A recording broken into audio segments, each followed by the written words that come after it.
Ricardo Carballo Caleiro foi, xa digo, o meu referente ao longo dos anos, porque tiña para mí unha cualidade enorme, que era que nós aprendíamos con el por ósmose.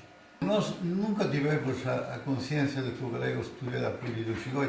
Falamos castelán porque era o idioma que se falaba na casa, bueno, por menos na miña casa, na sociedade en que eu me desenvolvía.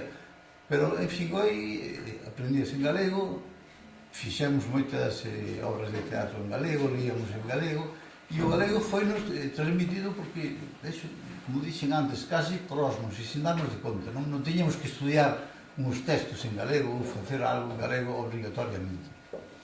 E iso penso que é a forma de aprender ou de vivir o noso sentimento galego como unha cousa que non nos foi imposta, sino que é unha cousa que saliu do corazón.